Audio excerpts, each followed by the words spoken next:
ونعوذ بالله من شرور أنفسنا ومن سيئات أعمالنا من يهده الله فلا مضل له ومن يضلل فلا هادي له ونشهد أن لا إله إلا الله وحده لا شريك له ونشهد أن سيدنا ونبينا محمدا صلى الله عليه وسلم عبده ورسوله المبعوث رحمة للعالمين بين يدي الساعة بشيرا ونذيرا فصلى الله تعالى على خير خلقه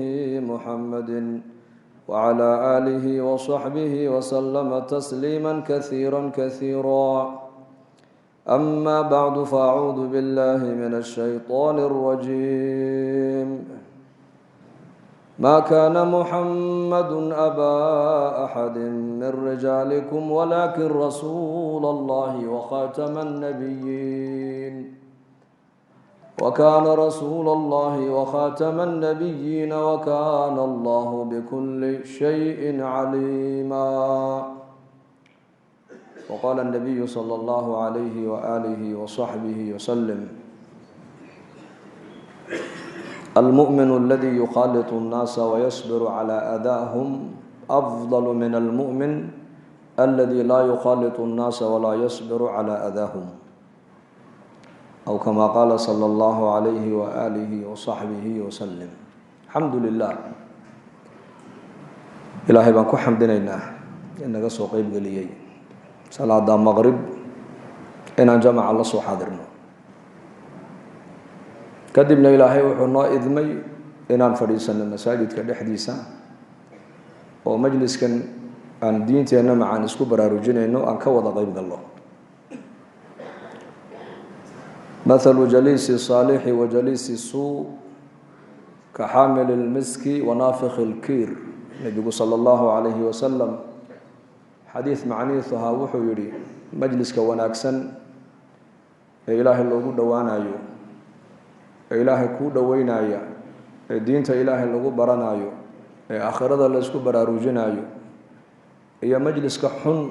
ee qaflada iyo diin la'aanta iyo macsiyada ee ilaahay ka dheeraynayo buu nabigu ka bixiyay masal ajiiba misaladana ilaahay ba soo qaata oo nabigiisa Muhammad alayhi salatu wasalaam ayaa soo qaata إن الله لا يستحيي أن يضرب مثلا ما بعوضة فما فوقها واضرب لهم مثل الحياة الدنيا كماء أنزلناه من السماء ضرب الله مثلا للذين كفروا امرأة نوح وامرأة لوط ضرب الله مثلا قرية كانت آمنة مطمئنة يأتيها رزقها رغدا من كل مكان أمثاش قرآنك ويكون بدنتها لماذا؟ لأن بني آدم مثلك وحكو فهما سادرت يد نبينا عليه الصلاة والسلام مجالس وناكسن إله اللي قد وانا يا دين إله اللي قد برنا يا مساجد أي علماء أي نوقو قبنا يان هذا تفسير تهي هذا حديث تهي هذا فقه تهي هذا محاضرة تهي هذا وعد تهي هذا بالرجالين يا براروجين دينات أي تهي مثال كون النبي كبحي واصل أنك عذرك مسكك حنبارسن يا عذرك مسكك إيبنا يعني ninka cadarka miskiga udgoon iibinaya buu nabigu عليه الصلاة والسلام ima waa inaad ka iibsataa ima waa inuu ku siiyaa ima waa inaad udgoon ad carfi wanaagsan iyo udug wanaagsan agtiisa aad kala noqotaa majliska xun ee ilaahay tabaaraka wa tacaala lagu caasinayo ee dadka muslimiinta lagu xamanayo ee ilaahay qeyrkii lagu weyneynayo mithaalka uu nabigeenu ka bixiyay عليه الصلاة والسلام wuxuu yiri كنافخ الكيري وكان برها الطمع يدبك كو أفوف بوق ويان كان برها مركو قراعة وأفوفايو دنبيلا أيا كدولا يدبكاس دنبيلا هاسي أما دركي كاقو بيان بنبي يري إما مجلس كواحد كلا سوكا عيسى رأيها حن أو قرمون أو نتنا آيات كلا سوكا عيسى برسولك يري مركا مجلس كان صدح داب النبي كم مثالي صلى الله عليه وسلم صدنك عذر كإيبنا إما إن العذر كإيب ستا إما إنه عذر كقصية إما إن الدجون عرف ونكسن الله جرك أو كأوري أكتيس أتكسون نقطة مجالسنا وعين قاس إلا مديهم بالنبي قليه صلى الله عليه وسلم إما وين الهلك مسؤوحي خير لقى شيء aad wax ka faa'iidaa haddaanad waxba ka faa'iidaysan oo mowduuca laga hadlaayo aad fahmi weydana majliskan faa'iidada uu leeyahay waxa weeyaan hum lqowmu laa yashqaa bihim jaliisuhum kuwaa kala fadhiistaana ma hooge sidaan ayakaba ugu naxariisteen ugu dembi dhaafay buu ilaahay malaa'igta ku leeyahay addoonkaa iskala fadhiyey ee waxa meesha ka socda ee khayr aan ka warqabin ee la fadhiyeyna la fadhigaas isagana ugu dembi dhaafa buu ilaahay leeyahay jamaaco saxaabada ka mid ah ayuu nebigu ku maray meel ayakoo fadhiya markaa buu nebigu ku yidhi maxaa meeshaynii fadhiisiiyey iyaakum waljuluusa fi turuqaat jidadka aad fadhiisanaysaan baan iniiga digayaa markaa bay saxaabadu yidhahdeen meel kale oon fadhiisanoo ku sheekaysana ma lihin markaa buu nebigu yihi waa hagaage meeshaa meelaad kaga maaramtaan haddaanad haysan dariiqa xaqiisa iska siiya buu nebigu yihi calayhi salaatu wasalaam shareecadda islaamku waa shareecad dhammaystiran weeyaan xataa dariiqii haddaad ka maarmi weyda jidadka inaad fadhiisatid baa lagu leeyahay dariiqa xaq buu leeyahay xaqiisa sii haddaana dariiqa xaqiisa aanad siin karaynin dariiqa inaad fadhiisato kuma bannaan maanta innaga mujtamaceennan inta masaajidda fadhida iyo inta maqaaxyaha fadhiya midkee badan inta maqaaxyaha fadhiisanaysaa badan kam yaa cuquul iyo awqaad lagu bixinayaa maanta dariiqyada dhexdooda saxaabadii nebigu wuxuu ku yidhi dariiqa fadhigiisa meelaad ku bedelataan haddaanad haysan dariiqa xaqiisa siiya mariya dariiqa xaqiisa markaasay yidhahdeen nebi allow dariiqu xaquu nagu leeyahay bal noo sheeg markaa buu nebigu calayhi salaatu wasalaam wuxuu ka bilaabay qadu lbasar maxaarimta gabdhaha iyo ajaanibta dariiqa maraysa indhihiina ka laaba buu rasuulku yidhi ha eegin oo ha odhanin wazayannaaha linnaadiriin waa inaad tidhaahdaa waqul lilmu'miniina yaquduu min absaarihim mu'miniinta waxaa la amray dariiqa markay marayaan inay indhahooga xafidaan haddaad indhahaaga xafidid qalbigaaga wixii ku jiray baad xafidaysaa laanna isha zinadeedu buu nebigu uhi waa daymashada dhegta zinadeedu waa dhegaysiga carabka zinadiisu waa sheekada gacanta zinadeedu waa taabashada lugta zinadeeduna waa u socodka inta oo meelood oo jawaarixa ayay zinada ka bilaabantaa qofku intuunan zinadii weyneed ku dhicin daymashadu waa zino waa zinadii aragga buu rasuulku yidhi haasaawuhu waa zino waa zinadii carabka dhagaysigu waa zino waa zinadii maqalka qabashadu waa zino oo gacantu waxay zinaysan waa goorma markaad gabadha ajaanibka aad iska taagatay markaa nebigu wuxuu ka bilaabay dariiqa xaqiisa qadu lbasar indhihiina laaba buu rasuulku yidhi sal alla alay slam indhahana ma laabo oo ma xafido ilaa qof mu'mina mooyaane waqul lilmu'miniina yaquduu min absaari qadu lbasarka waxaa lagu amray waa dadka mu'miniinta aragga ma ilaaliyo ilaa qof iimaan la mooyaane kafu ladaa buu nebigu yihi dhibaa dadka dariiqa marayana gacantiina ha ku dhibina ishaadii ha ku dhibin gacantaadii ha ku dhibin raddu salaam dadku hadday ku salaamaan salaamta u celi walamru bilmacruuf dadka wanaagga fara buu rasuulku yidhi wannahyu cani lmunkar dadka jidka marayaad la kulantaan wax sharcigu inkirsan ayagoo dhaqankooga ay ka muuqatana ka reeba buu nebigu yihi munkarkoo ka zuuliya suuqa magaalada madiine nebigu calayhi salaatu wasalaam isaga oo maraya ayuu arkay inaan dhallinyaro oo reer madiine ah fargal dahabuu gacanta ku sidaa deedna markaa buu nebigu ka siibay dhulka ayuu ku tuuray nebigu wuxuu yidhi ayacmidu axadukum ilaa jamratin min naar fayajcaluhaa fii yadihi midkiin ma u kasayaa dhimbiil naara intuu qaato inuu gacantiisa u gashado markuu ka tuuray waa macnuhu waa maxay ummadayda raggeygana buu nebigu yihi dahabka inay xidhaan waa laga xarimay haweenkoodana waa loo xalaaleeyay buu rasuulku yidhi usaliya nabigeena sala allahu calayhi wasalam sidaasuu uga siibay yarkii yara fargalka dahabka ah innaga maanta imisaan munkar arkaynaa ma zuulinaa carabka ma ka zuulinaa may gacanta ma ku zuulinaa may qalbiga ma ka inkirnaa may bal waxay iska noqotay nolosheenni maanta waa iska caado weeyaan waa iska caadi waxani salaadoo laga tagaa waa iska caadi dadku agtaada macsiyo ku sheekaystaa waa iska caadi dhallinyaradii hor sidee doonaan dharka u xidho timahana see doonaan u xirtaa waa iska caadi waa caadi buu ku leeyahay waa mujtamac oo dhan baa sidaa noqday maxaa la qaban karaa wuu zuulinayay nebigu sal alla alay wasalam munkarka markuu arko gacantiisu nebigu ula tagaayey gacantiisuu kaga saaray fargalkii deedna dhulkuu ku tuuray markaasuu nebigu yidhi midkiin ma karayaa dhimbil naara intuu qaado inuu gacanta gashado hadalkaa markuu yidhi nebigu iskaga dhaqaaqay ayay saxaabadu ku yidhaahdeen yarkii yaraa markuu nebigu tegey kadib dahabkaaga qaado oo intafic si kale uga faa'iidayso uga intifaac iibi ciddaa doonto sii markaasuu saxaabigii wuxuu yidhi laa wallaahi laa aakhuduhu waqad taraxahu rasuulu llahi sala allahu alayh wasalam wallaahi inaanan qaadan buhi oo qaadani maayo maadaamuu nebi maxamed gacantiisii uu igaga siibay oo dhulka ku dhiftay uu dhulka ku tuuray wallaahi inaanan qaadanayn buu yidhi hadda inuu qaato uu iibiyo uu lacagtiisana uu maaragtaane meelo kale u isticmaalo ka xaaraan maahayna waa mubaax waa u bannaan tahay inuu gashado unbaa laga xarimay laakiin qadarinta nebi maxamed ay qadarinayaan buu yidhi wallaahi inaanan qaadanayn buu yidhi waayo nebi maxamed baa iga tuuray maadaamuu nebi maxamed gacantiisa dhulka uu ku tuuray wallahina dib u qaadan maayo buu yidhi qadarka nebiga inankana allah ina fahamsiiyo ku saliya nebiga sal alla alay wasalam cajiib تعصي الإله وأنت تظهر حبه هذا لعمري في الفعال بديع لو كان حبك صادقا لأطعته إن المحب لمن يحب مطيع في كل يوم يبتديك بنعمة وأنت ذاك منه مطيع إلهي يا نبيك جعيل دودا ما أنت مسلمين توشيغنا يا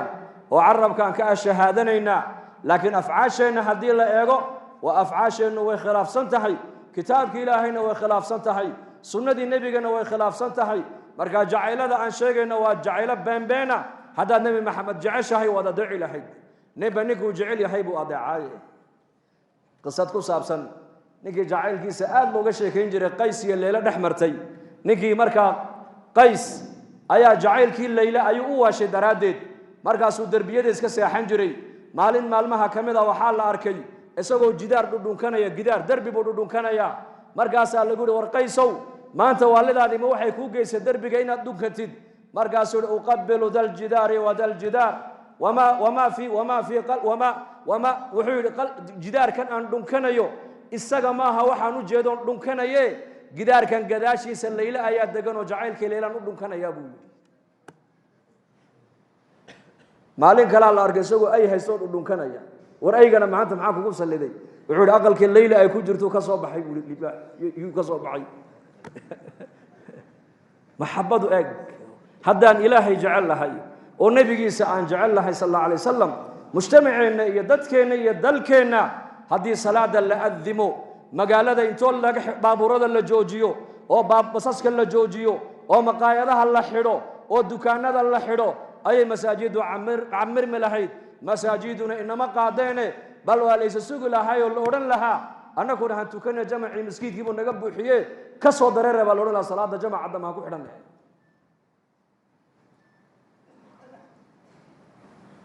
low kaana xubuka saadiqan la aطactahu hadday jacaylku uu dhabkaa yahay waad adeeci lahayd ina almuxiba liman yuxibu muطiicu ninba ninkuu jecel yahay buu adeecay dhalinyarada kubadda jecel kuwa kubadda ciyaaray isku ekaysiiyaan kuwa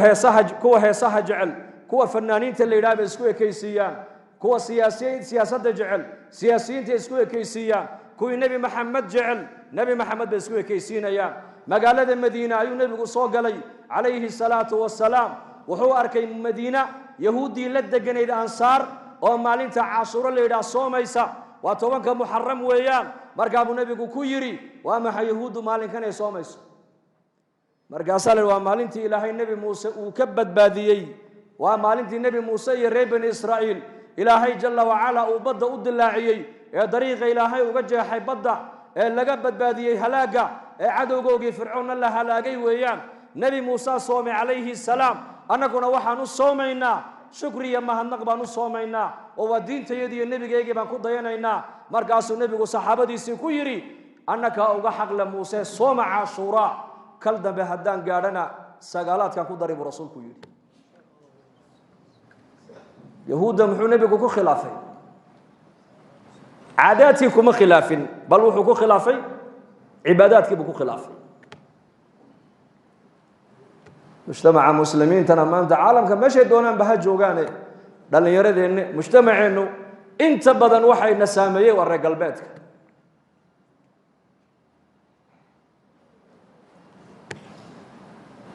tobanka cashuura waxay u soomayaan baa la yidhi waa maalintii nebi muuse ilaahay badbaadiyey ee dariiqa looga furay badda fircoon wajeyshihuuna laga halaagay markaa waa shukri bay u soomayaan markaa buu nebigu yidhi annakaa nebi muuse uga xaq leh waa soomaynaa cashuuree sooma kal dambe haddaan gaadhana buu rasuulku yidhi sagaalaadkana waan ku daray saa yuhuudda u khilaafay cibaadadii buu nebigu yuhuudda ku khilaafay innagana maanta dhaqankii baan ka qaadanay tarbiyadii baan ka qaadanay tacliintii baan ka qaadanay zawaajkii baan yuhuudda kaga dayanaynaa tacliintii baan kaga dayanaynaa dhar xidhashadii baan kaga dayanaynaa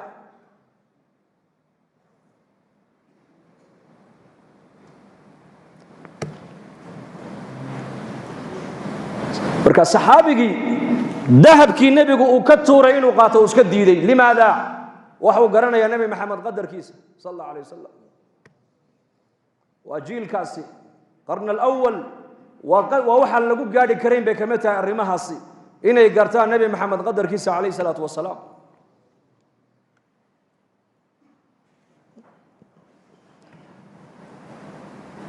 maalin maalmaha kamid uu nebigu ku yidhi nin ansaariya buu ka yidhi inantaada ii guuri aniga markaasuu yidhi ninkii ansaarigii nicama wa quratu caynin buu yidhi oo nebi allow adiga ayaa ku heli kara buu yidhi adiga ayaa ku heli kara markaa buu nebigu yidhi anigu ma rabiye waxaan u rabaa julaybiib baan u rabaa julaybiib wuxuu ahaa nin magaalada madiine oo dhan guri walba lagaga sheekaysto la yaqaano dabeecaddiisa oo dabeecad waxaa lagu yaqaana xoogaha akhlaaq xumo ah dadka ayuu la kaftami jiray xataa haweenkuu la kaftami jiray markaasaa dadka reer madiine o dhan waxay isku sheegeen gabdhihiinna julaybiib ha iskaga dhisina waa nin dabeecaddiisu aan fiicnayn oo dumarka meelaha iska marmarayo hadduu doono la kaftamaa marka waa nin akhlaaq xun weeyaan akhlaaqdiisaasi aan wanaagsanayne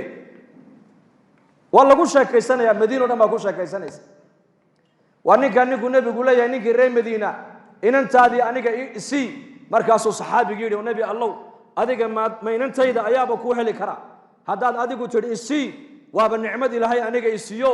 indhahayguna way ku raaxaysanayaan inanteediyo xaas adiga ku noqotee hel buu ka yidhi markaasuu nebigu yidhi anigu ma rabiye laakiin waxaan la rabaa buu yidhi julaybiib baan la doonayaa julaybiib markaasuu yidhi xataa ushaawira ummaha hooyadeed baan ka talagelinayey ii kaadi buu ka yidhi hooyadeed baan la soo tashanayay waxaa la yidhi reer madiina curfi dhaqan waxay lahaayeen gabdhuhu haddii ay gaadhaan da'dii gabdhaha lagu guursanayey ninka gabadhaa dhalay inantaa dhalay intuu nebiga u yimaado ayuu odhan jiray inantaydii way qaan gaadhee nebi allahu haddaad inantayda adigu aad doonaysidna waa kuu diyaar haddaad cid kale u doonaysana waa kuu diyaar dadka qofka aad khayr ku tuhmayso inaad inantaada la doondoonataa waa min asunna weeyaan xabse binta cumar markuu ninkeedii ka dhintay cumar binu khataab intuu socday ayuu cuhmaan u sheeguu ku yidhi haddaad doonta inantayda xabse waan kuu dhisi markaasuu cusmaan yidhi waan soo fikiri isku noqday markaasuu yidhi yaa cumar waan fikirayoo waxaa ii soo baxday sanadkaa maanta inaanan guursane hay sugine walaal iga raalli ahow jazaaka allaha khayr buu ka yidhi haddana maalin kale cumar socdo abubakar buu la doontay xabsa wuxuu yidhi yaa abaabakar sidiiq haddaad doonta inantayda xabse waan kuu dhisi waa kuu diyaar markaasuu abubakar uu ka aamusay limaada muxuu cumar inantiisa xabse uu cuhmaan iyo cumar iyo abubakar ugu bandhigayaa ma taqaanaa curfiga beriga muslimiintu ay lahaayeen waxaa ka mid ahaa inantu hadday gaadhagdaadii gabdhaha lagu guursanayey waxaa u soo haasaawaya aabbaheed walaalkeed adeerkeed iyo abtigeed halka inaku aan leenahay soo eegeego waxaan idhahnaa ya aabba mid shaqeeyo uun dee ya weliba hay-adaha u shaqeeya hay-adaha ogaa hay-adaha kharash badan baryahan moogtahay laa ilaaha ila allah soo eegeega maaha adaal inantaadu inay dibadda u soo baxda maaha waqarna fii buyuutikunna inantaadu waa inay xagga dambe fadhidaa jilbaabka ugu horeeya gabadha muslimaddu ay xidhanayso waa inay gurijoog noqoto weeyaan baahideeda wixii dibadda ka yaallana markay u baahan tahay ama aabbaheed ama walaalkeed ama inankeeda ama adeerkeedu aabba la dhashay ama abtigeed hooye la dhashay أما ولالكيد باسو كحين وسو راعيا لماذا ما هي أسو راعيا ما هن تسلط إيو سيطرين قبلها الله سيطرين إيو oo ikhtiyarka laga qaadayo hamoodin inay yahay muslimadii bal adigu ku ilaalinaya waa garda goorkaagi waa kii ku ilaalinayay adigu ka ilaalinaya cadowgu ka ilaalinaya tuugtu ka ilaalinaya dadka mujrimiintu ka ilaalinaya fasaqadu ka ilaalinaya sida lacagta iyo dhaymanka meel qaaliya loo dhigo meel aan la arkayn loogu rido ayaa gabadha muslimadda muuminada ay diinta islaamku meel fiican u dhigtay aday ku ilaalinayaan inagana maanta waxa laga dhaadhiciyay diinta islaamku dumarka ikhtiyaarkii bay ka qaado aqalada fadhiya bay tiri aqalka fadhi sharaftaada aqalka inaad fadhida kugu filan sharaf bay ku tahay guriga inaad fadhido soo doona maaha abi bakr umar isaga u doono u haasaaway inantiisi inanta aad dashay dadka aad khayr ku tuhmayso inaad u bandhigtaana ceeb maaha maanta inaga xageena waxa loo arkaa hadduu ninku inantiisa uu ragga u yar u soo haasaawo waxa la is oran buu isleeyahay war matu cagalu hayaa uu nagu camaynaya may Umar baa socdo Uthman u bandhigay Uthman uu jawaabay Abu Bakar buu u bandhigay Abu Bakar waa ka aamusay muddo yar kadib waxa soo doonay Xafsa radiyallahu anha Nabi Muhammad baa soo doonay alayhi salaatu wasalaam dadna markaa uu nabigu guursaday markii guurkaasi uu dhamaaday ayaa maalin dambe Umar iyo Abu Bakar baa kulmay Abu Bakar baa hadalka qaato yiri yaa Umar malaha qalbiga waxbaad igu haysaa markaas uu ha aan kugu hayaa hortaabaan Uthman u bandhigay uu ii jawaabay jawaab waafi uu siiyay adigana waa ku bandhigay waa adiga aamustay haayana imaad oran mayana imaad oran markaas Abu Bakar ku yiri anigu waxaan ogaa Nabi Muhammad oo Xafsa hadal hayaan ogaa markaas sirta nabiga inaan sheegan diidana hadduu nabigu Xafsa uu dhaafi lahaa uu iska dayni lahaana wallahi ana ka gursan lahaa buu kay saasa marka nabigu ku ogaaday reer Madiina reerkan ansaareed gabadhoodu inay qaan gaadhay waxa nabigu ku ogaaday baa la yiri nin kasto ansaariya hadday inantiisu qaan gaadho intuu nabiga u yimaado oran jiray ya rasuulullah gabadhaydii way gaadhay daadii gabdhaha lagu bixinaye haddaad adigu doontana waa ku diyaar haddaad cid kale u rabtana waa diyaar saasuu nabigu marka u weydiistay ku yiri inantiina ii dhisa markaasuu nicma wa qurratu aynin ya rasuulallah wa ni'mad isheeduna way ku qabow way ku raaxaysaniye waad heshaa markaasuu nabigu ku yiri anigu maaha waxa rabee waxaan u rabaa Julaybibna waa ninkan ii soo sheego waa la yaqaan dabiicadiisa markaasuu Julaybib ha u istaagay ninkii inanta hooyadeed ban la soo tashanaya dabaliikaadi markaa buu nabigu hay la soo tasho markaasuu ninkii saxaabigii islaantiisii u yimiday wuxuu yiri inanteeni waa la soo doonay ayaa soo doonay bay ku tiri markaasuu rasuulkii ilaahay baa soo doonay markaa bay tiri ni'amma wa qurratu aynin wa qurratu ayn wallahi wa ni'mad waana ku raaxaysanayna indhahayna ku farxaye waan siinay nabi Muhammad markaasuu nabigu naftiisa uma rabo markaa bay tiri hada ayuu rabaa markaasuu Julaybiba saasay tiri Julaybib markaasay tiri may Julaybib ma siinin inantayada hebel baa soo doonay waanu diinay hebel kala soo doonay waanu diinay Julaybib waa ninka taqaanid adiguna ee magaalada Madiina oo dhan lagu hadal hayay lagu ballamay inaan inanba loo dhisin war Julaybib u dhisamayna qof kale nabigu ha keeno hadalka markay ku tiru ninkii soo jeestay ayay inantii oo xagga dambe ku jirta ayaa tiri hooyo aniga dhageysta ma nabi Muhammad baad amarkiisa celinaysan bay ku tiri ma nabi Muhammad alayhi salatu wassalam oo aniga ibixiyay oo Julaybib yiri siiya miyaad amarka nabi Muhammad celinaysan oo diidaysan wallahi bay tiri halka uu nabi Muhammad raaliga uu igala noqday aniguna raali baan ka ahay ibixiya bay ku tiri markaas ay ku tiri islaantii waa run hadalkaasi orodoo nabiga u sheego ku dheh halkaad raaliga adigu baad kala noqotay inantayadii anaguna raali baan kala noqonay markaas saxaabigii baa nabiga u yimid oo nabi Allah inantii Julaybib waan siinay guurkii uu Julaybiib u diyaar garoobayo ayaa waxaa dhacday fasca waxaa la maqlay cadow inuu soo socdo ciidankii baxayay buu markaa Julaybiib u raacay markii la dagaalamay ee gaaladii la jabiyay la laayay ay baxsadeen ee meydkii dhaawacii la kala guranayo ayuu nabigu saxaabadii ku yiri war anigu nin baan tabaya war nin baan arki lahay markaas la yiri nabi Allah waa ninkee markaas Julaybiib awaya markaas meydkiisa la doondoonay waxa la arkay isagoo 7 mushrikiin intuu dhulka dhigay isagana markii dambe lagu daro meeyda oo dul yaala markaa buu nabigu yiri wallahi kaas Julaybiib anu iga mid yahay aniguna isagaan ka mid ahay 3 jeer ayuu nabigu hadalka ku celiyay ila anigu Julaybiib anu iga mid yahay ana isagaan ka mid ahay waa maxay sidii aan raaliga ka ahaabo u dhintay weeyaan waa iga mid maalinka qiyaamahana jannada waa rafiiqiga weeyaan markaasuu nabigu gabadhii buu xasuustay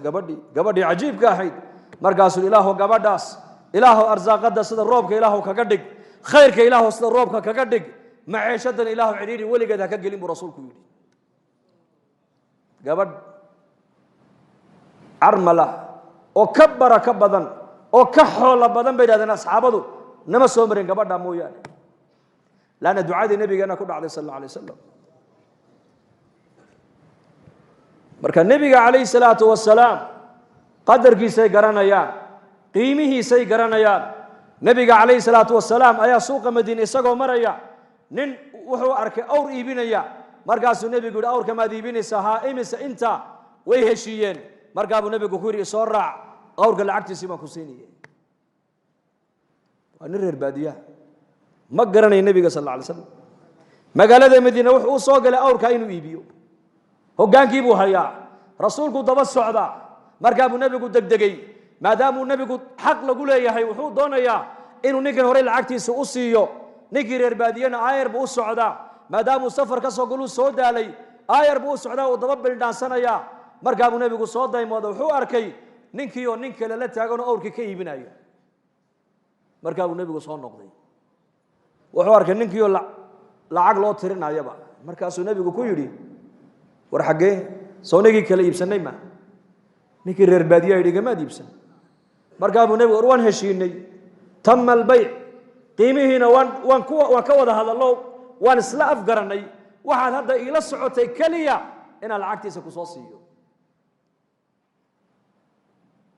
markaasuu ninkii yidhi may igamaad iibsan markaa buu nabigu leeyahay war waan ka iibsaday muslimiintii reer madiina oo dhan baa ku soo ururay waa la isku dhageysanayaa acraabigii wuxuu leeyahay igamaad iibsan nabiguna waxa uu leeyahay war waan kaa iibsaday waan kaa gatay iyo igamaad gadan ninkii acraabiga yidhi war inaad iga iibsatay markhaati ma haysataa markaa buu nabigu dadka sidaa u eegay khusaymata ibnu thaabit nin la yidhaah oo reer madiinaa soo boodo yidhi anaa markhaatiya buu yidhi inuu nabi maxamed calayhi salaatu wasalaam uu iibsaday maaragtaane awrka inuu kaa iibsaday anaa maraga furaaya markaa buu nabigu sidaa u eegay khusayma yaa khusayma markaan ninkan kale iibsanayna meesha maad joogine seed markhaatiga aniga aad iigu qaadaysaa markaasuu yidhi yaa rasuul allah warkii samada ilaahay kaaga soo dhiibay ee jibriil uu kuu keenay baan kaa rumayne ma bini aadamkan aad baan u sheegi buu yidhi ma bayciga addoonkan ina dhex maray baad been ka sheegi inaad ka iibsatay waxaan ku rumaystay tiridda aad tidhi waan kaa iibsaday intaa baan ku sadaqay buu yidhi markaa buu nabigu calayhi salaatu wasalaam wuxuu yidhi maanta laga bilaaba khusaymata ibnu thaabit saxaabiga la yidhaahdo maanta laga bilaabaa halka 2 nin marag looga baahan yahay isaga keligii baa ku filan buu rasuulku yidhi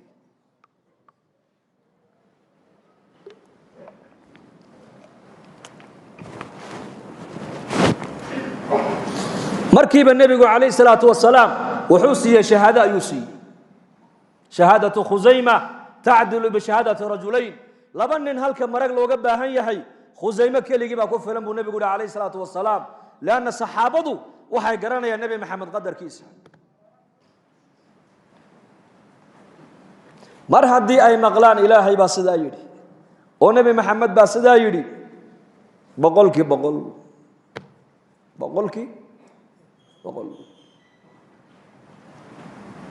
baad gaalada qureysheed aad u wadaa markaasay tiri may kalla xaasha hay wax sir aanu nigama sido meesir baad naga wadaa inagama sido markay qof run u sheegay iska dhigtay ay labadoodii ka soo noqdeen baa leeyahay kolka in yar soo noqdeen cali baa yiri oo ma warkeegan rumaysanayo warkii nabigan beeninay buu yiri nabi maxamed baa nagu yiri sir aan leenahay ayay gabadhaasi qurayshta mushrikiinta u wadaa ee sirta ka soo qaada maadaama nabi maxamed uu yiri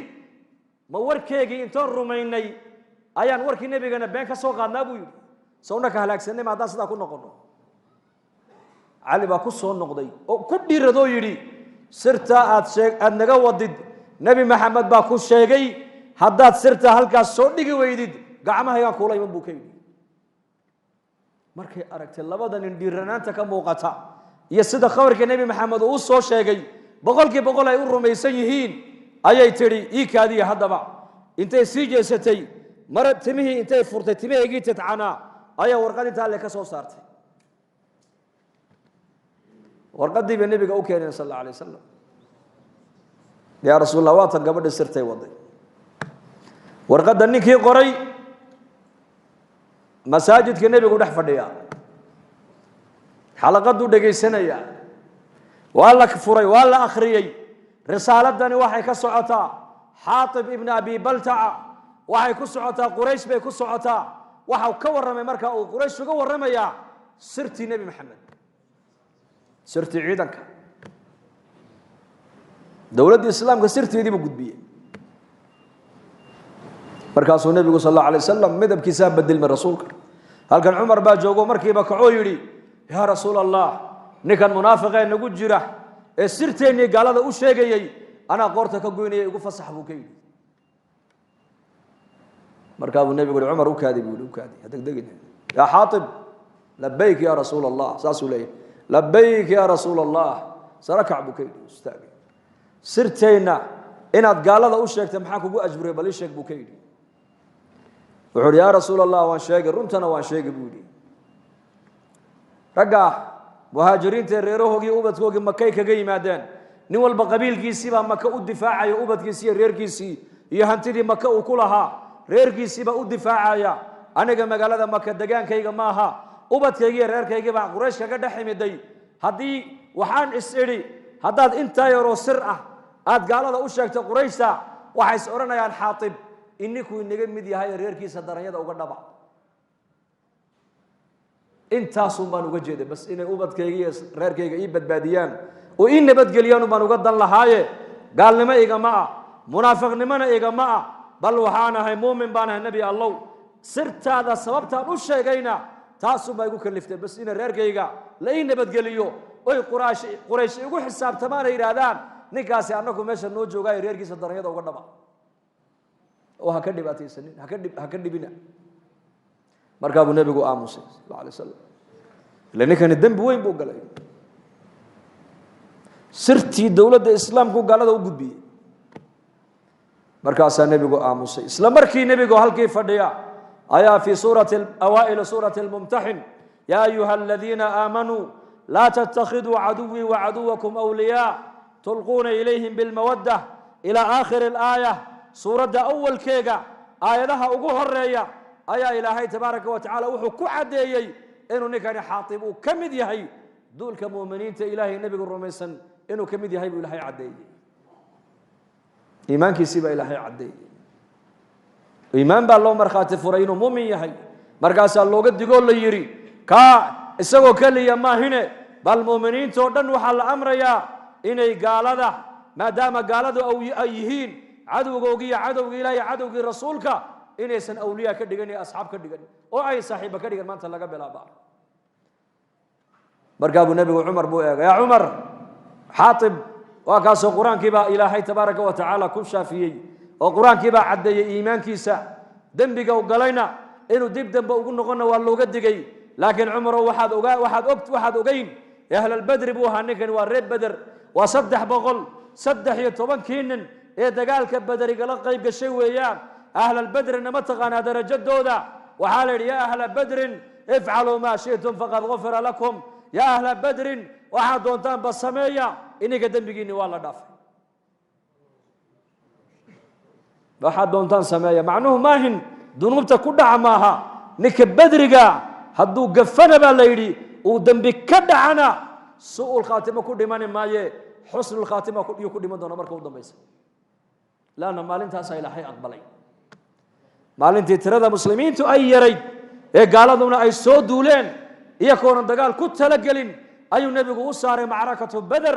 aynay soo qabtaan ciira quraysh dagaal umay jeedin laakiin ilaahay baa qadaray dagaal meesha inuu ka dhaco waxay la yimaadeen niyadda bay la yimaadeen diinta inay difaacayaan xataa nazala jibriilu calayhi salaam maalin maalmaha ka mida jibriil baa soo degoo yidhi maa tacuduuna ahla albadr fiikum yaa muxamed raggaa dagaalka bader kaala qayb galay agtiina qiimahay ka leeyihiin bal ii sheeg oo halkeed maxaad ku aragtaan markaasuu nebigu yidhi min afdali almu'miniin mu'miniinta kuwa ugu fadli badan inay yihiin baan u aragnaa buu rasuulku yidhi markaasuu jibriilna yidhi wakadalika miman shahida badran min almalaa'ikati sidaasoo kale annaguna haddaan malaa'ig nahay malaa'igtii dagaalka bader soo dhaadhacdee nagala qayb gashay waxaa loo arkaa inay yihiin kuwa malaa'igta ugu fadli badan taqdiir وما قدر الله حق قدره أي ما عرفوه حق معرفته وما عظموه حق عظمته قدرك إلهي أولها ما نقرن ما أنت قدرك نبيين أولها عليه الصلاة والسلام ما نقرن لكن رجع ساقرت قدرك رسولك قدرك نبي محمد بيقرتين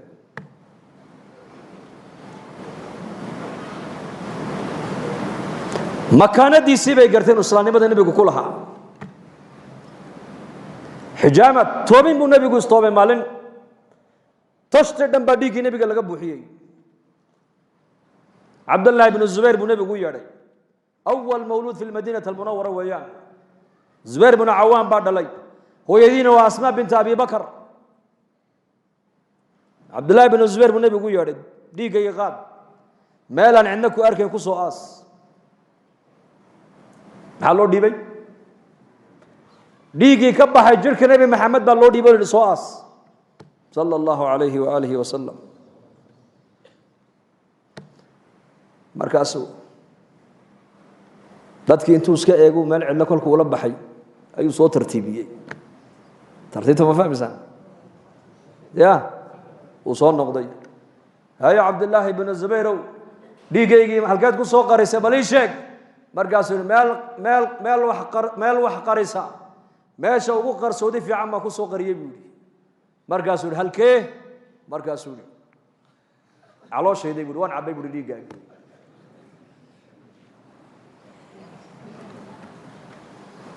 dhiigii nabi maxamed dhulka inuu ku shubo waa u diiday taasuu la fadhiistay waa cabay markaasuu yidhi walima sharabtahu maxaad u cabtay buu ka yidhi waylun laka min annaasi wa waylun linnaasi minka buu ka yidhi waylun laka min annaas wa waylun linnaasi minka ya bna zubayr cidda aad dagaal ku qaadana way bacday cidda dagaal kugu soo qaadana way bacday buu rasuulku ku yidhi maxaa galay jirhkiisa maxaa galay kula tahay dhiiggii nebigaa galay jirhkiisa nebigana waxay yidhahdaan culammadu nebiyada jirhkooga wuxuu ilaahay geliyey 40 nin oo ahluljanna quwadoodaa ilaahay geliyey ninka ahluljannahana 100 nin oo ragga adduunka u dhigmaa baa la yidhi bal xisaabi waa imsa nin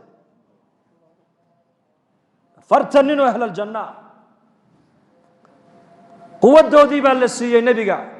nin ahluljannaana hee waxa uu la quwad yahay 100 nin oo ragga adduunka muusa calayhi salaam labadii nin ay qabatay qibtiga iyo maaragtay kii reer bani israa'iil ahaa xabad feeru sidaa ugu dhiftay fawakazahu muusa faqada calayhi naftu way ka dhacday kii waa feer keliya markaa buu nebigu yihi cabdullaahi bnu zubayrow cidda dagaal aad ku qaadana way ba'day cidda dagaal kugu soo qaadana way ba'day buu ka yidhi maanta laga bilaabaa jirhkaagiina naar waa ka xoro buu rasuulku yidhi jirhkaagiina naar uu ka xoroobay khalaas fursad bay heleen iyaku فرصة وكفايديستين يا مسلم إنكنا فرصة ما أنت هيسنا فرصتين هيسنا وعنا هي أمة النبي محمد بان هي أول كيجي منهن بل آخر كيجي بعد مدينا هي آخر كيجي كود دبي نحن السابقون ونحن الآخرون بالنبي يقولي أنك السابقين وجنة أجهر قلينا أنك أنا أمضها قدام بين أبو رسول يقولي الفرس أبوركنا أنك أجهر ريني أبورك أمضها أنك قدام بيني وأمدي أمضها قدام بيسبنا هي ونحن السابقون جنة أنك أجهر قلينا أبو رسول كل مالك قيامة سيأتي على أمتي الزمان المتمسك بدينه كالقابض على الجمرة زمن أيا من دون أبو نبي يقولي أمة إذا نك استرادة دين تكون دغن ودين تبرأ ودين تكون عمل فل ودين تدني نك استرادة وحول من دون دون دمع دمع دمبيل نارا ملهين كرا دمبيل نارا نهيو من دون دون برجع بسحابة كورا دين زمن كاس زمن كنيك السنة هاga قبسن دونا ولا من دون دون دمع لو ديبي دمع لهين كري مايو ما أنت سنيه النبي قال لهين كري مايو وهي مجتمعي ما درك أو ملمي أو كم ملمي ما ركتان تذكر رجال بيتك لان ملمن أساسا نسكت حق الله سداس بالقاركين واحد يقولوا عيسان إنه يدي بدها ودوفان أرمع يقولوا عيسان يا إلهه هي لابد عيال فيزان وحرية إلهه يقصي قوة سيقات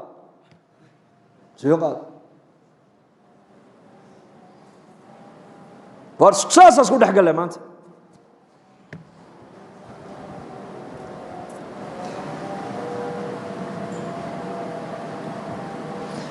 زمن كان ما أنت سنه النبي محمد صلى الله عليه وسلم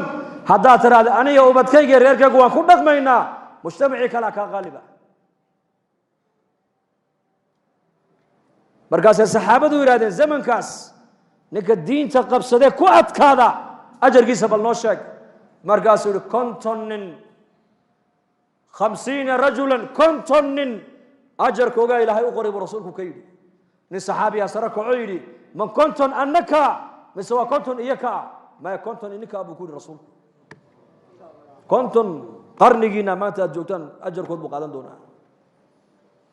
وإزمن كأيك الدين تو فريش هلا فريش نبي جاي أركين عليه الصلاة والسلام ملائكة صوت جاي سي أركين قرآن ككل بعيل لجو صوت جيني شريعة قدام ما يستر ما يسي معلم تي نبي جانا قرآن كلجو صوت جيي اقرأ أو جوهر رئيسي آياته قرآن كوجودن بيجينا وعي علماء كل شيئان اليوم أكملت لكم دينكم وأتممت عليكم نعمتي ورضيت لكم الإسلام دينا عرفة يكون صوتك عرفة مدير كدنا النبي قد بيد وكين تخالدونا أواخر وآياته وقدم بين النبي كل صوتك كمتها آيات أصلي اليوم أكملت لكم دينكم إلهي بكله ما أنت ديني من نيدا ما يستري وأتممت عليكم نعمتي نعمة دين الدشين آيات كل ما يستري نعمة وقرآنك نعمة وسنة النبي نعمة وإسلام نمدا نعمة وهداية نعمة ومعرفة إلهي إنك ما أنت مسلمين تمرق النعمة لهذا القاضي حانوا يا سنة نعمة يا الديو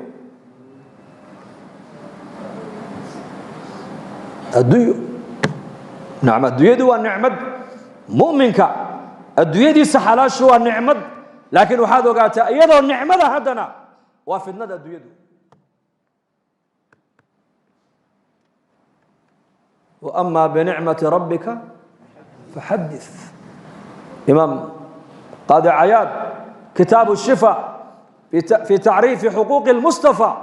آيات وحق شيء وأما بنعمة ربك فحدث مركي نبي جينا آيات أيكو صدقتي أي نبي الصحابة دي سكويري أنا أول الناس خروجا إذا بعثوا مالك قيامها خلق يقولك أي كسو بحي دونان كوجه الرجال يقولك كسو بحي بدوانيك خطيبهم إذا أنصتوا ما أنت بني آدم قال آمسين دونو كوه الله يبودوا عنيقا شافعهم إذا حبسوا مركدتك اللجوجيو العيد هالكا إنك قبيسا مدحوك صدا الله ضلقو أفرتك كنو السندود بنك قيامها اللجوجيو ديدتك قفك كبحي تضبات الحصل دولك انتو قالوا ديدتك يسو صوبحي دونو maalintaa dadka u shafaacad qaadaya ee u wargeynaya buu nebigu yihi waa aniga mubashiruhum idaa aisuu maalinta dadku ay quustaan ka u bishaaraynaya buu nebigu yihi waa aniga liwaau lxamdi biyadii yowma alqiyaama calanka mahadda maalintaa gacantaydu ku jiraa calanka mahadda aadam calayhi salaam oo abulbashara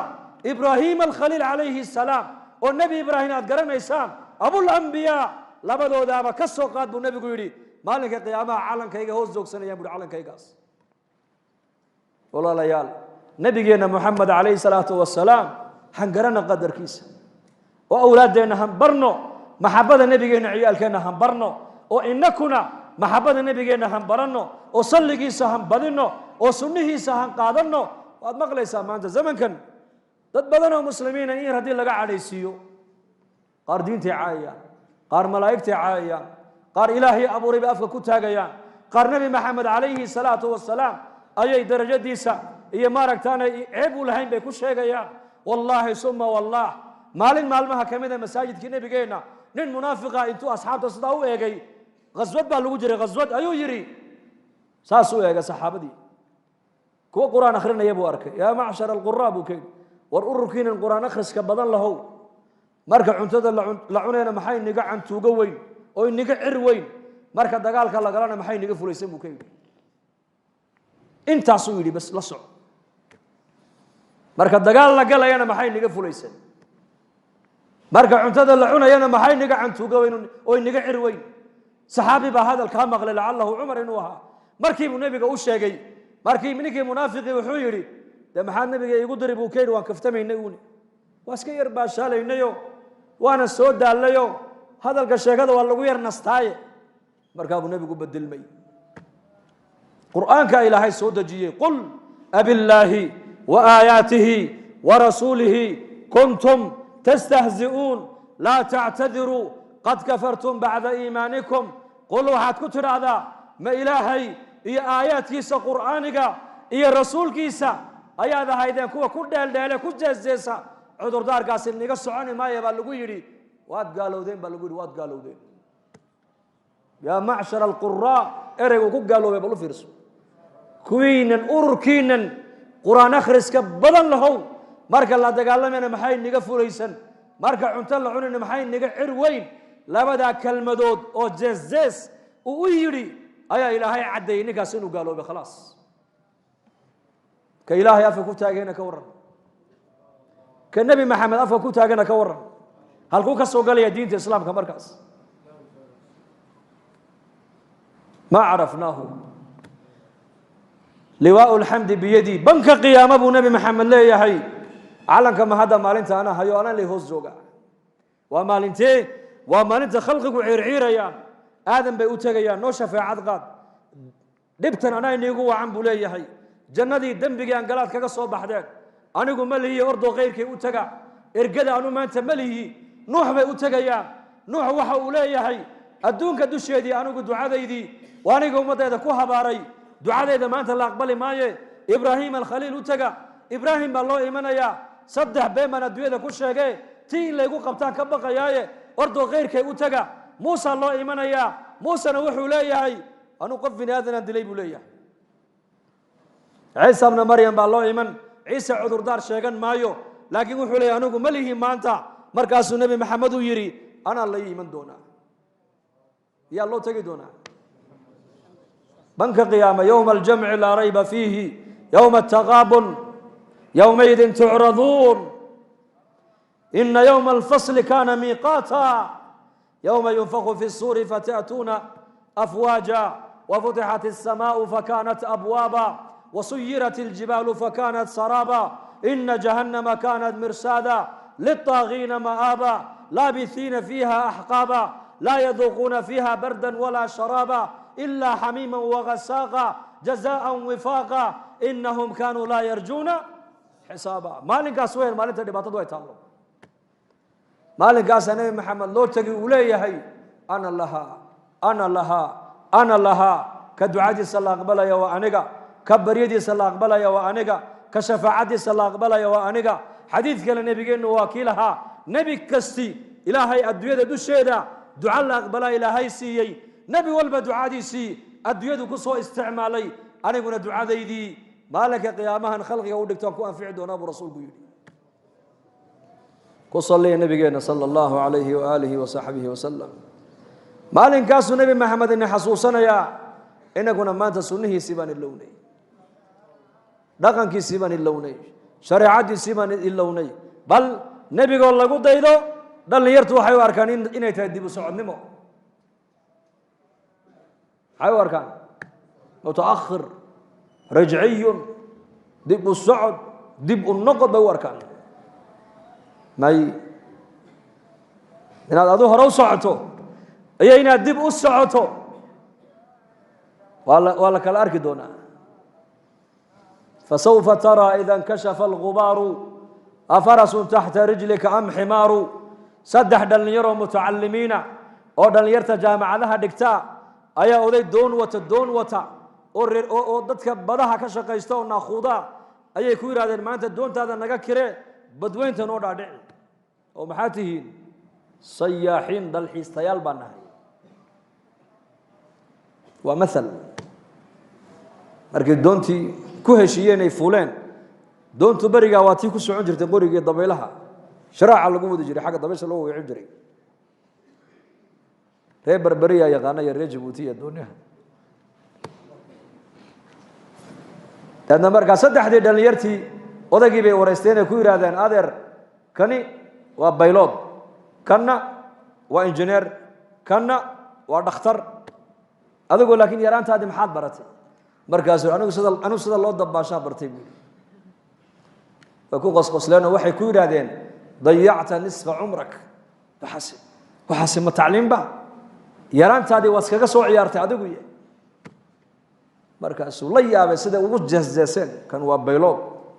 diyaarado u kaxeeya kan waa dhakhtar haye kana waa muhandis yabni alcimaaraat qusuur buu dhisaa adigu dabaal mashaqa tacliimba markaasuu yar jarrabay markii berrigii uu ka qarsoomay ee badweyntii ay joogaan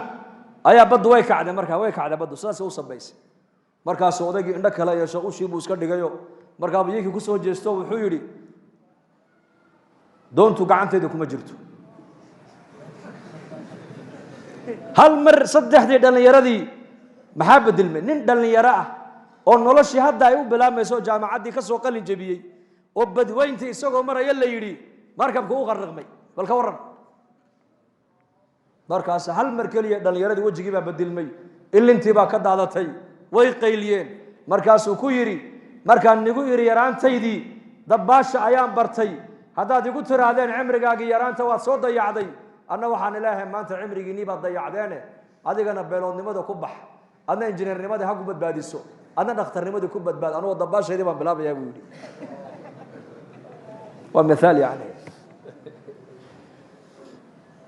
haddaad u arkaysid nebi maxamed calayhi salaatu wasalaam hadyigiisa iyo ku dayashadiisa aan u arkayna dib u socodnimo inaan dib u noqonayna haddaad u arkaysid maaha waxa xaqiiqadu maanta ay caddaan doonto maalinta aad adduunyada ka intiqaashid ayaa la garan doonaa keebaa dib u socod ahaa keebaa hore u socod ahaa lidaalika sunnaha nabigeena calayhi salaatu wasalaam ayaan ku fara adeegaynaa alxamdu lilah ininku dadkiinan masjidka soo camiray dadkii khayrka jeclaa baa tihiin dadkii diinta danaynaya baa tihiin dadkii nebi maxamed jeclaa baa tihiin runtii waxaad u fadhidaan masjidka waa jacaylo ilaahay iyo jacaylo nebiga aad u qabtaan maalin ayuu nebigu arkay asxaabtiisii markuu nebigu weysaystay biyihii jidhkiisa ka daadanayey ayay gacanta hoos dhigteen markaabay isku masaxayeen oo ka barakaysanayeen sala allahu calayhi wasalam markaabuu nebigu yidhi maxaa sidan u samaynaysaan ii sheega ile nebiga wax jidhkiisa wixii ka baxoo dhan saxaabadu dhulka uma ogolaanayn tintuu iska xiiray way qaybtameen qandhuuftuu tufay gacan nin bay ku dhacday wejiguu marsanayey kaa qandhuufta nebiga haleelay ee wejiga marsaday mid baa dul joogo isagana kasii marsanaya dharkiisa ku masaxanayay maradii nebi maxamed uu xidhay saxaabigii yidhi nebi allow ma axsanahaa alla maradu qurux badana waanu baahanahay isii waan ku siiyey buu nebigu yidhi ii kaadi aqalkii buu nebigu ku noqday intuu soo saaray go'i ayuu laalaabo ninkii buu siiyey saxaabadu ninkii way qabsadeen wallaahi ma axsantay bay ku yidhahdeen maad wanaajin waad arkaysa nebigu marada inuu u baahnaayo markii hadiyadda loogu keenayba waa kii aqalka galee soo xidhee maxaad u weydiisatay nebiga waad og tahay nebiga wax lama weydiisto haddii la weydiistana ma yaqaana nebi maxamed wallaahi waxaan u weydiistay inaan dhar ka dhigto ku xaragooda igama yahayn waxaan u weydiistay inay maradaasi kafani noqoto kafan maadaama jirhkii nebi maxamed uu taabtay kafan baan ka dhiganayaa buu yidhi taasay nebiga uga barakaysanayeen maradiisii qandhuuftiisii biyihii jirhkiisa ka daatay ayay ka barakaysanayeen saxaabigii markii biyihii nebiga ka daatay hoos dhigtaa gacmaha markaa buu nebigu ku yidhi maxaa inagu ajburay inaad biyaha jirhkayga ka daato aada isku masaxdaan markaasay ku yidhaahdeen xubullaahi wa rasuulihi jacaylo aan u qabnay ilaahay iyo rasuulkiisa ayaa sidaa u samaynayna bay ku yidhahdeen markaa buu nebigu yidhi dhegaysta haddaad ilaahay iyo nebiga aada jeceshihiin oo doonaysaan inaad jeclaataan markaad sheekaynaysaan buu nebigu yidhi run ku sheekeeya markaad layna aaminana ammaanada ilaaliya buu nebigu yidhi haddii lagu aamino ammaanada ilaali waa inaad noqotaa ammaano xaafid haddaad sheekayn run ku sheekee haddaad ballan qaadana ballankaa ka bixin buu nebigu yidhi ilaahay nebi maxamed inaad jeceshahay waxaa u daliila akhlaaqdaada saad ula dhaqaysid waalidkaaga saa jaarka ula dhaqmaysid saa saaxiibada ula dhaqmaysid saad walaalaha ula dhaqmaysid saa muslimiinta ula dhaqmaysid nacam idaa kaana calayka arbaca buu nebigu yidhi afar sifa haddaad leedahay adduunye kaama tegin buu nebigu yidhi xadiis kale weliba xadiiskaas sanadkiisu waa daciif laakiin lilfadaa'il waa la isticmaali karaa afar khasladood buu nebigu yidhi haddaad leedahay khayrkii adduunyada yaalle kaama tegin waad haysataa sidqu xadiiin haddaad tahay nin run sheegaa wa xifdu amaanatin haddaad tahay qof ammaano xaafida wa xusnu khaliiqatin haddaad tahay qof dabeecad wanaagsan haddaad tahay wacifatun fii maطcamin xalaal mirte afartaas sifo qofka mu'minku hadduu leeyahay khayrkii adduunyada yaallay iyo wanaaggii adduunyada yaallay kama tegin buu nebigu yidhi waxba kama tegin wax walba u gaadho u haystaa weeyaan run ku sheekay haddaad sheekayn run ku sheekee haddii lagu aamino ammaanada iska ilaali maanta muslimiinta ammaanada maxay u arkaan qisa dhacday ma nigu soo daraa so waa nigu dheereeyey nin baa nin lacag u dhiibtay waa qiso dhacday wadanadeena inay ka dhacday dad kale ma dadkeena dhexdiisa markaasuu yidhi meel baan u baxayaa baadiye baankana aanu akoont kuma lihiyo nin iska waxaan ahay wadaadee lacagta ii xaji buu ka yidhi waa qiso marxaba uu soo noqday wuxuu arkay ninkii oo maqaaxi weyn intuu furtay ka shaqaynaya maqaaxidii oo birqaansan oo shaqada ku birqaansan markaasuu salaamu calaykum calaykum u salaamay casarkiiba haddana u soo noqday salaamu calaykum waa ninkoo mashquulsan cishaayigiibu u yimid wuxuu yidhi war dee maxaad ii dhaafi buu yidhi lacagtii berigaan kuu dhiibtay yaan u socdaaye lacagtaadii waa taa shaqaynaysa waa taa shaqaynaysa war maxaad leedahay lacagtaadii waa taa shaqaynaysa buu war lacagtu ammaanay hayde shuraka manu ahayn ammaanaan kuu dhiibtay waan ku aaminay walaa lacagtaydii si markaas oray soo dacweyn makhalkan lacagta lagu qaado maqaaxiyahana dushiisa wuxuu ku qortay innaa fataxnaa laka fatxan mubiina aayaddaa meesheedii ma la dhigay war ma la dhigay ma la dhigay jaadlayaasha kama aragtiin tawakaltu cala allahi wakafaa billahi wakiila miis jaad iyo maxaa isku keenay aayadda qur-aanka xataa jaadlayaashaad ka dul arkaysaa innaa fataxnaa laka fatxan mubiina qur-aanka meeshiisii lama dhigin hadduu qofku ammaano lahayna buu nebigu yidhi qofka ammaano aan lahayn iimaan ma la buu rasuulku yidhi markaa buu nebigu saxaabada wuxuu ku dhiirigeliyey jacaylka ilaahay nebiga aad u qabtaan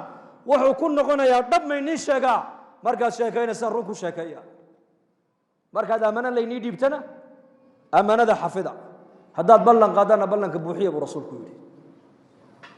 markaa masaajidkaa soo camirnay iyo khayrka aan dhegaysanayno